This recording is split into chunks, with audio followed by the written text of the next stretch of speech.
예전과 달리 무조건 전문 직종이라고 해서 비자 승인이 쉽지 않다는 거죠. 방문연구원의 심사 자체가 이런 걸 보는 거거든요. 그래서 실제 그런 기준으로 많이 보다 보니까 사실은 이런 기준에 부합되지 않으면 거절되는 경우도 있고, 결론적으로는 특히 이런 부분들 때문에 이런 거를 좀 묵과하다 보면은 문제가 왜 생기냐 하면은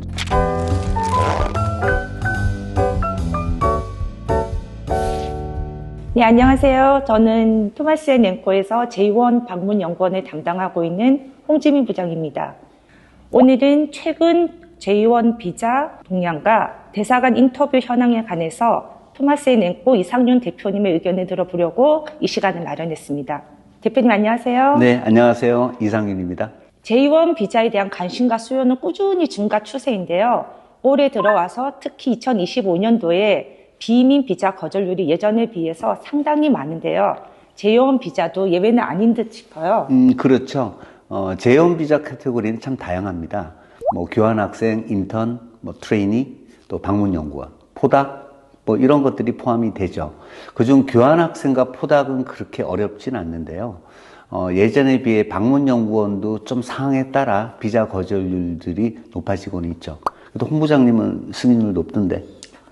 운이 좋게. 그런데 특히 인턴 비자하고 트레이니 비자는 승인이 아주 어려운 상태입니다. 네. 사실 그 이유가 특히 트레이니 비자가 더 어려운데, 그거는 이제 많은 트레이니 비자로 미국에 건너간 사람들의 리턴율이 너무나 적기 때문에 대사관의 인터뷰가 어렵다고 보시면 될 것 같습니다. 그러다 보니 J1 방문연구원 지원자는 꾸준하게 증가하는 이유는 무엇이라고 생각하실까요? J1 방문연구원에 적합한 자격이면은 가장 빠르게 미국에 입국할 수 있는 비이민 비자 중에 제일 빠르죠. 수속이 4, 5개월 정도면은 발급까지 가능하고, 동반 가족을 전부 데리고 갈 수가 있기 때문에 신청자가 미국에서 리서치를 하는 그 기간, 그러니까 비자 기간 동안에 자녀들은 국공립학교에 무료로 무상교육의 혜택까지 있으니 아주 좋은 베네핏이라고 볼 수가 있죠. 그러네요. 자녀들의 무상교육이니까 조기 유학 대체도 가능하다고 생각이 되네요. 그렇다고 볼 수가 있죠. 짧게는 1년, 또 미국 내에서 연장도 되죠. 네. 그러다 보니까 2년 더 이상까지도. 그러면 이제 자녀들이 계속 공부를 하게 되니까 그런 부분들도 가능하고, 특히 미국은 캐나다와 틀리게 가디안 비자라는 제도가 없어요. 네. 그러다 보니까 유일하게, 유일하진 않아요. E2 비자도 마찬가지인데, 유일하게 조금 더 자격 조건이 되면은 쉽게 미국에 건너갈 수 있는 그런 부분들. 특히 요새 부모들 보면은 보딩스쿨 보내는 그 학비들의 부담도 만만치 않죠.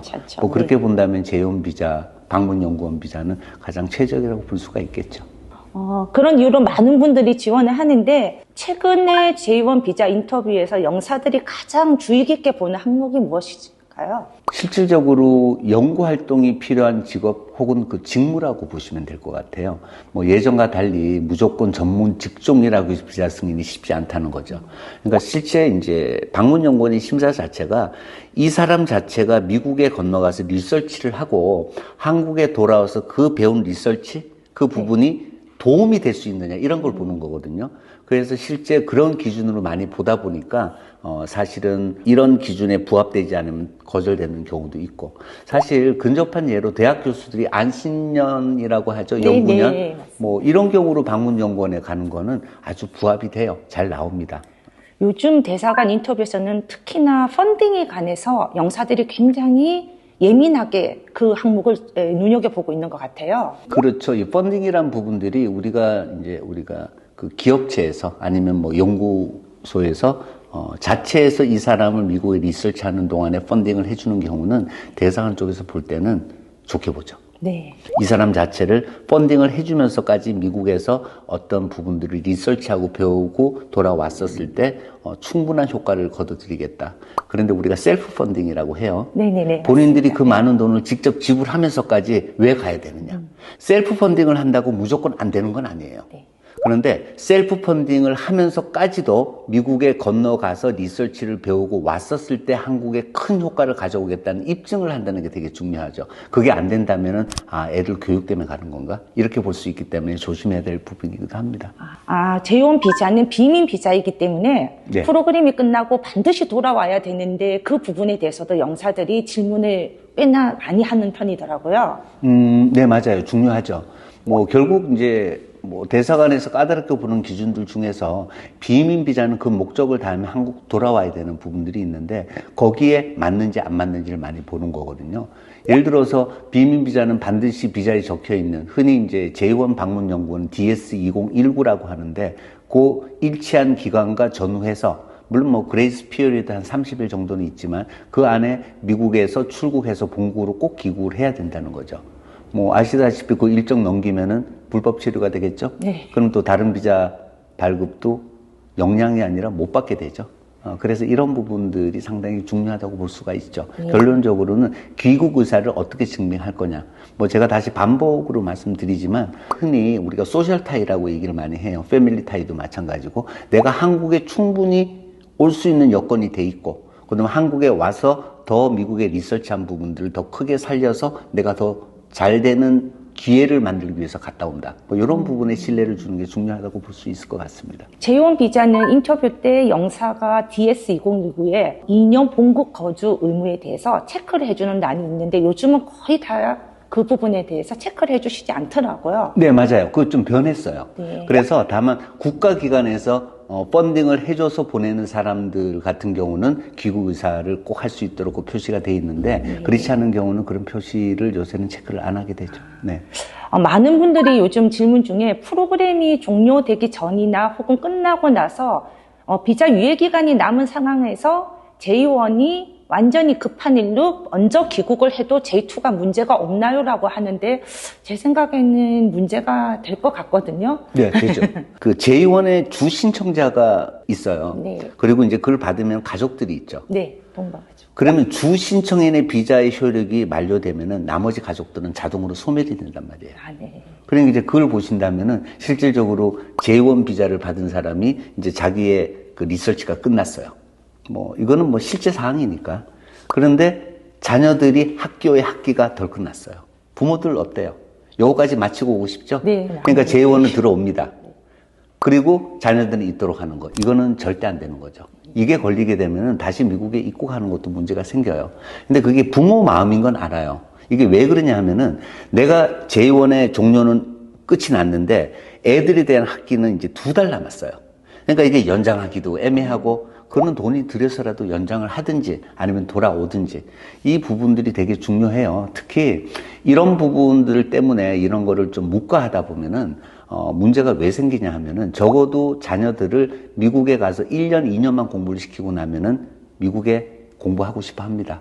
그러면 장기적으로 미국에 보낼 수도 있지 않겠어요? 네. 그러다가 요 잠시의 어떤 욕심 때문에 잘못했을 때는 결국 자녀들한테도 효과가 미치기 때문에 이 부분들은 꼭 명심해 주셨으면 좋겠다는 거죠. 네, 실질적으로 많은 분들이 J1 1년을 낳고 나가셨다가 자녀분들이 너무너무 거기에 생활에 만족을 하셔서 1년 더 연장 혹은 2년 연장을 하고 싶은 경우가 있는데 이럴 경우에는 DS2019만 연장을 하면 별 문제가 거주에 없을까요? 미국 내에서 연장을 하게 되면은 미국 내에서는 합법적으로 문제가 없어요. 단 나오면 안 되는 거죠. 네. 이게 무슨 얘기냐 하면은 한국 대사관 쪽에서 찍어준 사증이라고 합니다. 네. 그 비자, 재원 비자. 그 날짜에 찍힌 기간까지는 돌아와야 되는데 미국에 가서 리서치를 하다 보니까 연장을 하게 됐어요. 그러면 미국 내에서는 연장을 승인을 받으면 미국 내에서는 연장 승인서가 있거든요. 그 레터를 가지고 미국 내에서 있을 때는 합법적으로 문제가 없는데 나오게 되면은 비자가 벌써 만료된 상태가 되죠. 그러면 다시 미국을 들어가기 위해서는 또 대사관의 비자를 받아야 되기 때문에 그 점을 명심하셨으면 좋겠다는 거죠. 마지막 한간에는 영사의 운이 없다. 영사에 따라서 내가 비자가 승인이 됐다, 거절이 됐다고 하는데 그게 맞는 말일까요?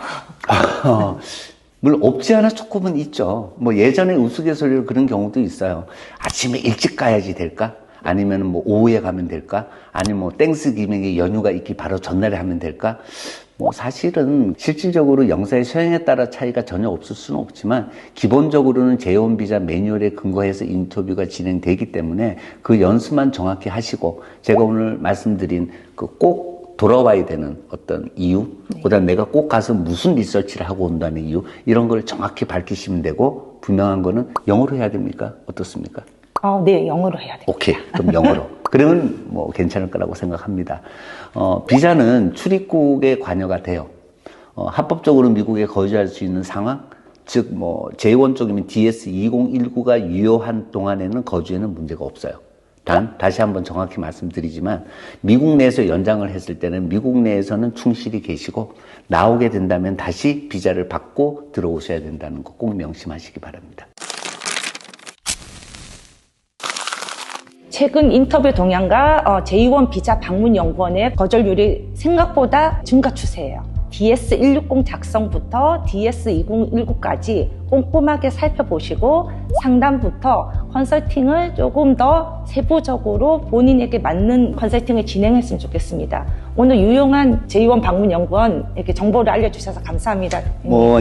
사실 뭐 홍부장이 저보다 더 많이 알지만 오늘은 제가 전반적인 부분들을 설명을 드렸는데 좋은 시간이었던 것 같습니다. 네, 감사합니다. 감사합니다.